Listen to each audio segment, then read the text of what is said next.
Verses 25 to 35. For his ease, let them provide beasts, that they may set Paul on. Had his Jewish persecutors ordered his removal by habeas corpus to Caesarea, they would have made him run on foot, or dragged him thither in a cart, or on a sledge, or have horsed him behind one of the troopers, but the chief captain treats him like a gentleman, though he was his prisoner, and orders him a good horse to ride upon, not at all afraid that he should ride away. Nay, the order being that they should provide, not a beast, but beasts, to set Paul on, we must either suppose that he was allowed so great a piece of state as to have a led horse, or more, that if he did not like one he might take to another, or, as some expositors conjecture, that he had beasts assigned him for his friends and companions, as many as pleased to go along with him, to divert him in his journey, and to minister to him. For his security, they have a strict charge given them by their commander-in-chief to bring him safely to Felix the governor, to whom he is consigned, and who was supreme in all civil affairs among the Jews, as this chief captain was in military affairs. The Roman historians speak much of this Felix, as a man of mean extraction, but that raised himself by his shifts to be governor of Judea, in the execution of which office, Tacitus, History 5, says this of him: per amum si vicium ac libidinem us regium servili ingenio exerque used royal power with a servile genius, and in connection with all the varieties of cruelty and lust. To the judgment of such a man as this is poor Paul turned over, and yet better so than in the hands of Ananias the high priest. Now, a prisoner, thus upon his deliverance by course of law, ought to be protected as well as a prince.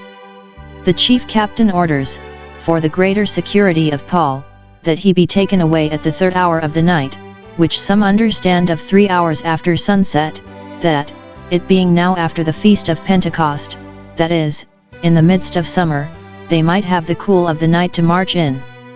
Others understand it of 3 hours after midnight, in the 3rd watch, about 3 in the morning, that they might have the day before them, and might get out of Jerusalem before Paul's enemies were stirring, and so might prevent any popular tumult, and leave them to roar when they rose, like a lion disappointed of his prey. He writes a letter to Felix the governor of this province, by which he discharges himself from any further care about Paul, and leaves the whole matter with Felix. This letter is here inserted totidem verbi verbatim, v. 25. It is probable that Luke the historian had a copy of it by him, having attended Paul in this remove. Now in this epistle we may observe the compliments he passes upon the governor, v. 26. He is the most excellent governor Felix, this title being given him of course, his excellency, etc. He sends him greeting, wishes him all health and prosperity, may he rejoice, may he ever rejoice. The just and fair account which he gives him of Paul's case, that he was one that the Jews had a pique against, they had taken him, and would have killed him, and perhaps Felix knew the temper of the Jews so well that he did not think much the worse of him for that, v. 27.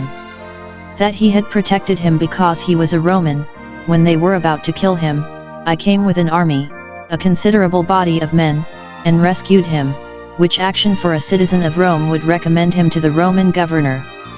That he could not understand the merits of his cause, nor what it was that made him so odious to the Jews, and obnoxious to their ill will. He took the proper method to know, he brought him forth into their council, v. 28, to be examined there, hoping that, either from their complaints or his own confession, he would learn something of the ground of all this clamor, but he found that he was accused of questions of their law, v. 29, about the hope of the resurrection of the dead, v. 6. This chief captain was a man of sense and honor, and had good principles in him of justice and humanity, and yet see how slightly he speaks of another world, and the great things of that world, as if that were a question, which is of undoubted certainty, and which both sides agreed in, except the Sadducees, and as if that were a question only of their law, which is of the utmost concern to all mankind. Or perhaps he refers rather to the question about their rituals than about their doctrinals, and the quarrel he perceived they had with him was for lessening the credit and obligation of their ceremonial law, which he looked upon as a thing not worth speaking of. The Romans allowed the nations they conquered the exercise of their own religion, and never offered to impose theirs upon them, yet, as conservators of the public peace, they would not suffer them, under color of their religion, to abuse their neighbors. That thus far he understood that there was nothing laid to his charge worthy of death or of bonds, much less proved or made out against him. The Jews had, by their wickedness, made themselves odious to the world, had polluted their own honor and profaned their own crown, had brought disgrace upon their church, their law, and their holy place, and then they cry out against Paul, as having diminished the reputation of them, and was this a crime worthy of death or bonds?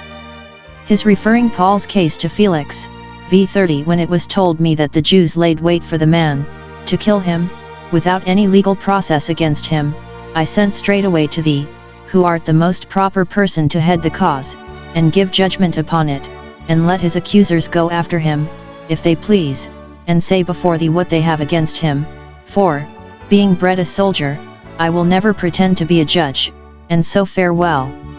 Paul was accordingly conducted to Caesarea.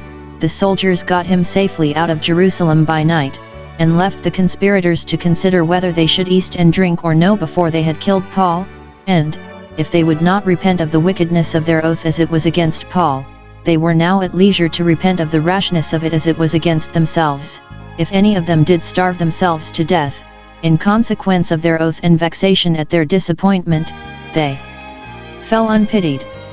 Paul was conducted to Antipatris, which was 17 miles from Jerusalem, and about the midway to Caesarea, v. 31. Thence the 200 foot soldiers, and the 200 spearmen, returned back to Jerusalem, to their quarters in the castle, for, having conducted Paul out of danger, there needed not strong a guard, but the horsemen might serve to bring him to Caesarea, and would do it with more expedition. This they did, not only to save their own labor, but their master's charge, and it is an example to servants, not only to act obediently according to their master's orders, but to act prudently, so as may be most for their master's interest.